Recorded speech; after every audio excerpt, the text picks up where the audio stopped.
वो सहेली मिल गई थी। वो ना मुझसे गरीब बच्चों के फंड के लिए 5 लाख रुपए मांग रही थी। मैंने हाँ कह दी।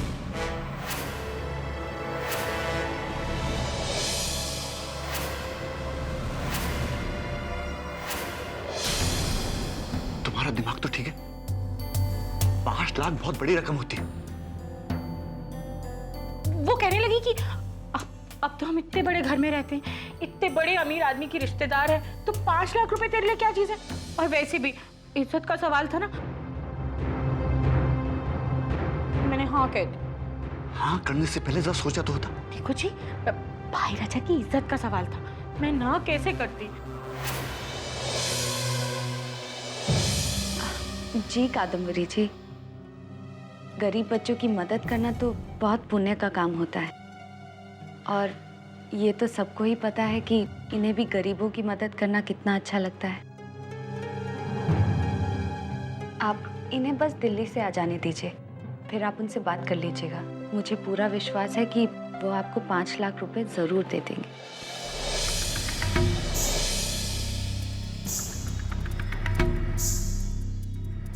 मुझे भाई राजा के घर वापस आने का इंतजार करना पड़ेगा। इस घर में तो रिश्तेदारों की कोई कीमत ही नहीं है। लगता है भगवान ने अपन की सुन ली। ये कादम्बरी अपन के बहुत काम आने वाली है। यही तो वो मोहरा है जो अपन को इस घर की और प्रिंस की रानी बनाएगी।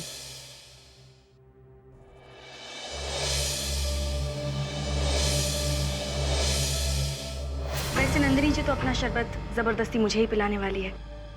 मुझे लगता है उनकी मेहनत बचा लेती हूँ। अब आपसे क्या छुपाना भाभी, आप तो सब जानती है ना कि माँ नंदिनी जी नहीं, मैं बनने वाली हूँ।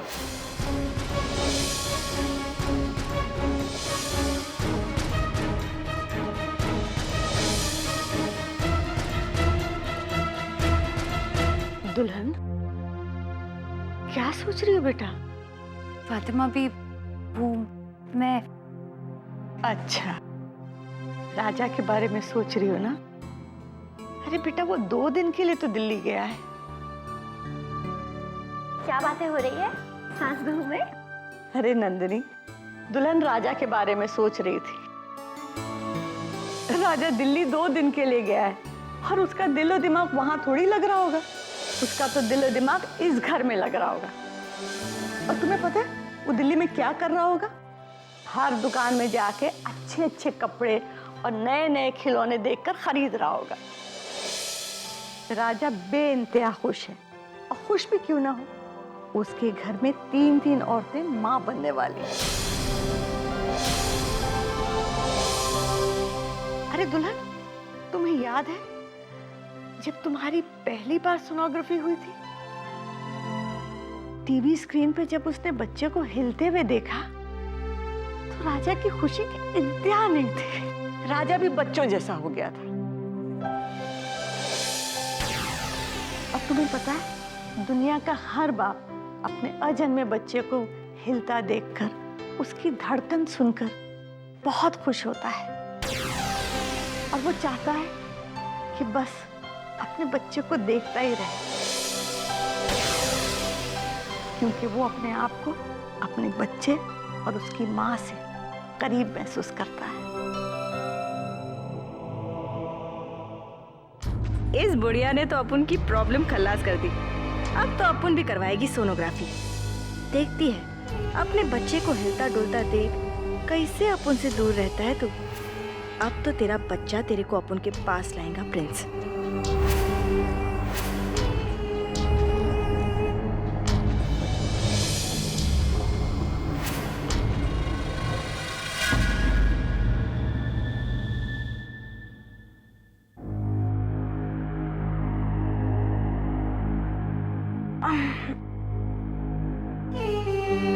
मुक्ति, क्या हुआ? तुम्हारी तबीयत तो ठीक है ना? नंदिनी जी, वैसे पेट में हल्का हल्का सा दर्द हो रहा है, पता नहीं क्यों। लेकिन पेट में दर्द होना तो अच्छी बात नहीं है। मैं जानती हूँ, मुझे अपनी फिक्र नहीं हो रही है नंदिनी जी। चिंता तो मुझे इस बच्चे की हो रही है।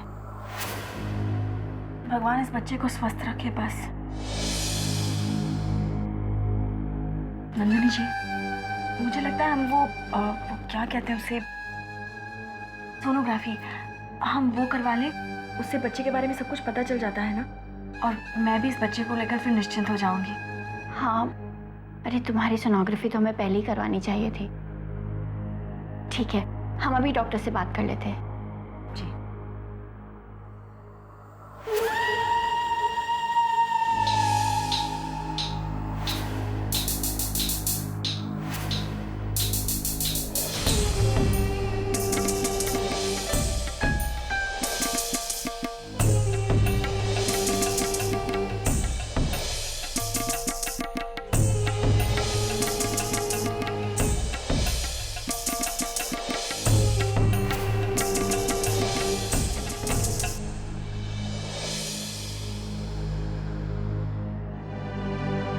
हमने डॉक्टर से बात कर ली है, तुम जल्दी से तैयार हो जाओ, प्रिंस अभी आते ही होंगे।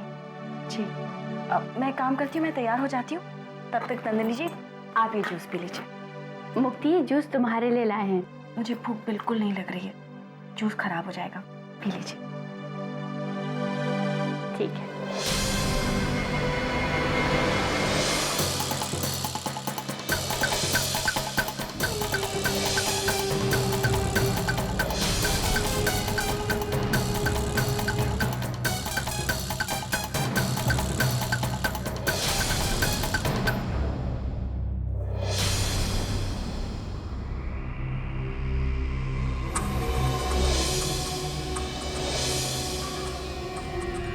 नंदिनी, आप तैयार नहीं हुई? हमें देर हो रही है ना? नंदिनी जी चले? प्रिंस, हमें अपनी तबीयत ठीक नहीं लग रही है। पता नहीं, थोड़ा सिर घूम रहा है। आपकी तबीयत ठीक नहीं तो फिर हम किसी और दिन चलते हैं। हम मुक्ति की सोनोग्राफी कल करा लेंगे। हाँ? हाँ नंदिनी जी, ऐसी हालत में तो आप कहीं नहीं जा पाएंगी। कोई बात नहीं, हम दूसरे किसी दिन चले जाएंगे। नहीं नहीं, ये टेस्ट बच्चे की सेहत के लिए जरूरी है। सोनोग्राफी तो आज ही होनी चाहिए। प्रिंस, आप मुक्ति को ले जाइए। लेकिन नंदिनी, आपकी तबीयत। प्रिंस, हम थोड़ा आराम करेंगे तो हमारी तबीयत ठीक हो जाएगी। आप मुक्ति के साथ चले जाइए।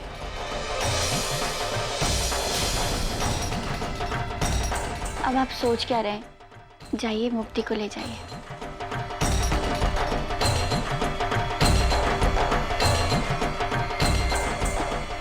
बस एक बार प्रिंस अपने बच्चे को देख ले, फिर तो प्रिंस तेरे को छोड़कर हमेशा के लिए अपुन का बन जाएगा नंदिनी। आखिर अपुन ही तो माँ है प्रिंस के बच्चे की।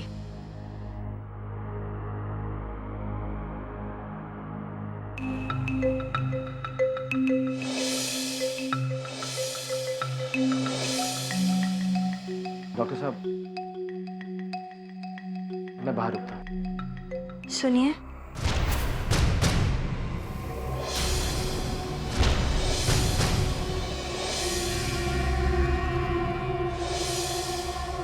रुक जाइए ना, आज पहली बार हम आपके बच्चे को देखने वाले हैं। हाँ मिस्टर प्रिंस, ये खास मौका कोई भी पिता गंवाना नहीं चाहेगा।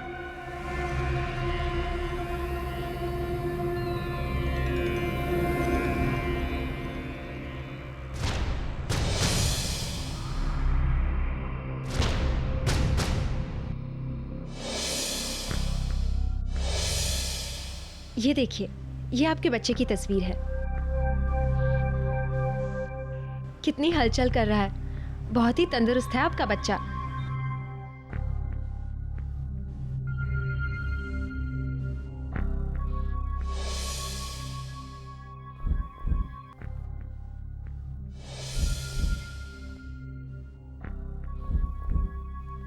आप सुन सकते हैं ना अपने बच्चे की धड़कन?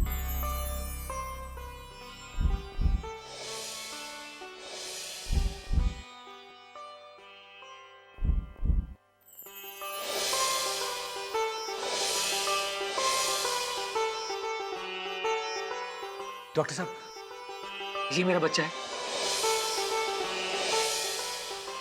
ये तंदुरुस्त तो है? जी हाँ, बिल्कुल तंदुरुस्त है और इसका विकास भी बिल्कुल ठीक हो रहा है। मुझे विश्वास नहीं हो रहा कि ये मेरा बच्चा है। कितना छोटा है ना ये। मुक्ति, बाप बनने का एहसास क्या होता है हमें आज पता चला है, पहली बार। और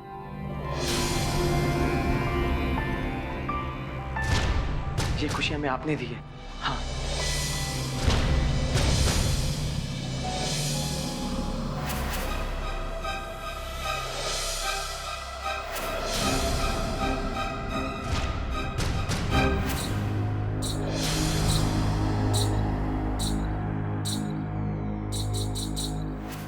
मछली चारा खाने लगे तो समझो जाल में फंस गई। अब तो अपन से दूर नहीं जा पाएगा सेठ। आखिर तेरे बच्चे की माँ है अपन। बस अब तो प्यार को धीरे धीरे बढ़ा और हद से गुजर जा। सच में अगर आप भी वहां होती तो बहुत खुश होती। आप तो खुशी की मारे पागल हो जाती। तंदरी, आज हमने वो महसूस किया जो शायद पहले कभी नहीं किया। आपको पता है, हम अपने बच्चे के दिल की धड़कन सुन सकते थे। हम आपको कैसे बताएं, हम बहुत खुश थे नंदनी। और हमें डॉक्टर ने बताया कि हमारा बच्चा बहुत तंदुरुस्त है। बस हम तो ये सोच रहे थे कि काश नंदनी भी यहाँ पर होती। आपने महसूस किया मतलब हमने भी महसूस किया। प्रिंस, आज आपकी आंखों में हमने इतनी खुशी देखी है जो आज से पहले कभी नहीं देखी। आपको याद है प्रिंस, हमने क्या कहा था कि ये बच्चा हमारे जिंदगी के मायने बदल देगा। आपने बिल्कुल सच कहा था नंदिनी। और ये सब कुछ मुक्ति के कारण हुआ है।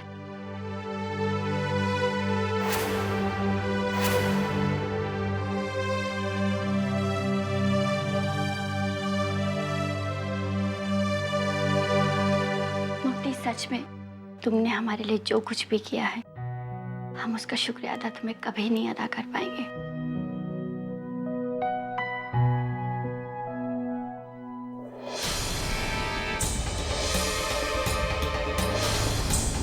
अपन भी क्या चीज है, क्या गेम खेला है जिससे अपन उसका पति छीनने वाली है, वही जब अपन को गले लगा रही है।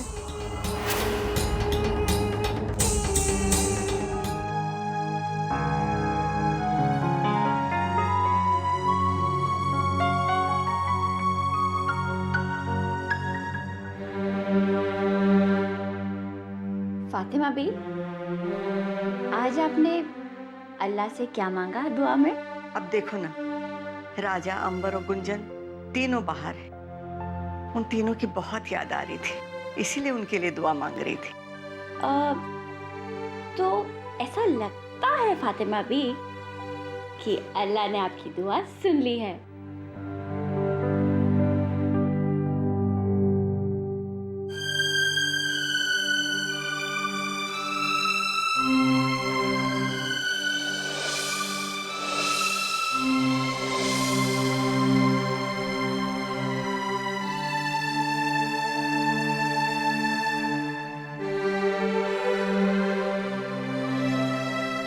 तुम लोग तो कल आने वाले थे, फिर आज अचानक कैसे?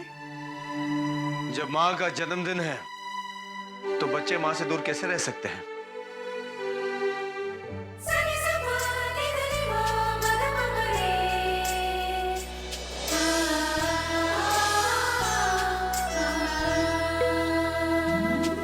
आज आपका जन्मदिन है और आपके सारे बच्चे आपके पास आ गए हैं।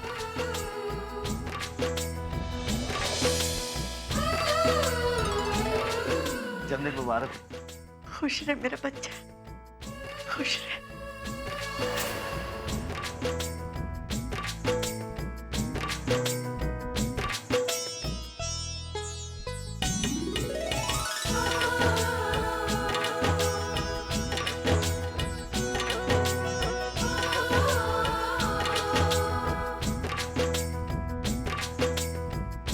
फातिमा बी, आज हमने आपकी लंबी उम्र के लिए घर में पूजा भी रखी है। मेरी तो किस्मत ही खराब है, ऐसे रिश्तेदार मिले जो नौकरानी का पांव छू रहे हैं। अपने मान सम्मान की तो कोई चिंता ही नहीं रही है। हे भगवान, पता नहीं क्या होगा इस घर का। फातिमा भी क्या सोच रही हैं आप? राजा, मैंने जरूर कोई नेक काम किए होंगे जिसकी वजह से तुझ जैसा बेटा मुझे मिला है। तू मेरा इतना ख्याल रखता है, मेरा सगा बेटा भी मेरा इतना ख्याल नहीं रखता। नहीं फातिमा भी, बेटा तो सिर्फ बेटा होता है, सगा पराया क्या। आज के दिन हम अपनी माँ की आंखों में आंसू नहीं, उनके चेहरे पर मुस्कुराहट देखना चाहते हैं। चलिए मुस्कुराइए।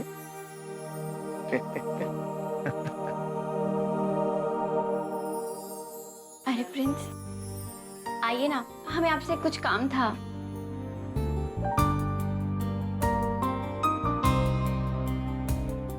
सिर्फ एक काम ही क्यों, 100 काम बताइए ना। प्रिंस, ये डोरी बांध दीजिए ना, हमारा हाथ नहीं जा रहा।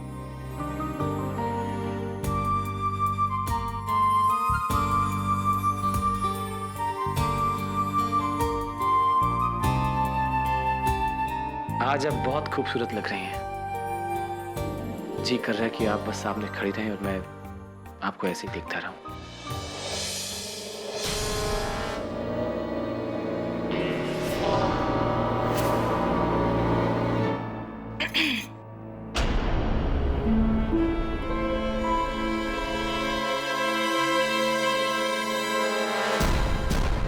आओ।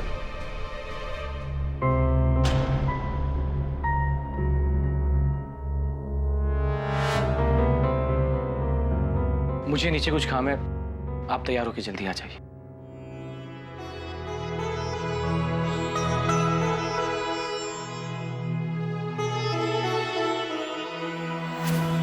अरे मुक्ति, तुमने जेवर नहीं पहने?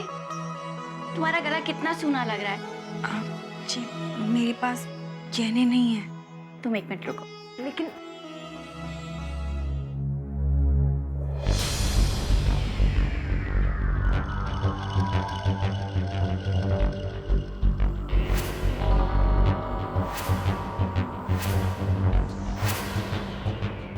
आइला, ये तो गहनों की दुकान है बाप। इतने सारे गहने एक साथ तो अपन ने सपने में भी नहीं देखे होंगे। कोई बात नहीं मुक्ति, अब तो ये सारा अपन का ही छोएगा ना। तेरे को तो ऊपर वाला छप्पड़ फाड़ के दे रहा है। नंदिनी जी, आपके गहने तो वाकई बहुत सुंदर है। तुम वहां से खड़ी खड़ी क्यों देख रही हो? जो भी पसंद है ले लो। अरे नहीं नंदिनी जी, ये तो आपके गहने हैं, मैं कैसे ले सकती हूँ? ये ठीक नहीं लगेगा। ठीक कैसे नहीं लगेगा? मुक्ति, हमने तुम्हें अपनी बहन माना है, जो भी पसंद है वो ले लो।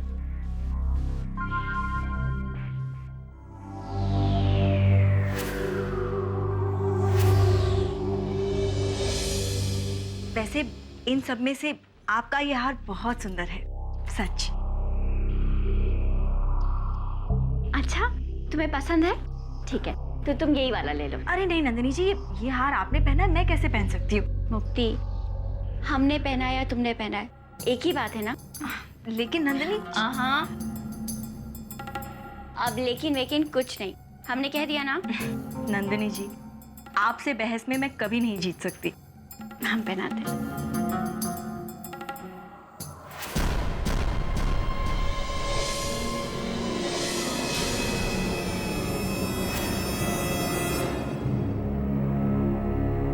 ये लो।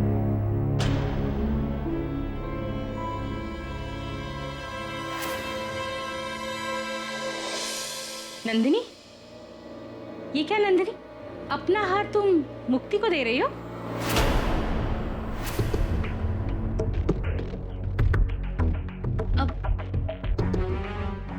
दीदी देखिए ना, ये गहने कितने अच्छे लग रहे हैं मुक्ति के ऊपर। कितनी सुंदर लग रही है मुक्ति, है ना? हाँ, बहुत अच्छी लग रही है, लेकिन एक कमी लग रही है।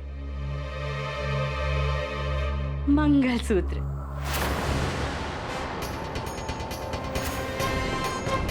वैसे मैंने कभी तुम्हें मंगलसूत्र पहने देखा नहीं है।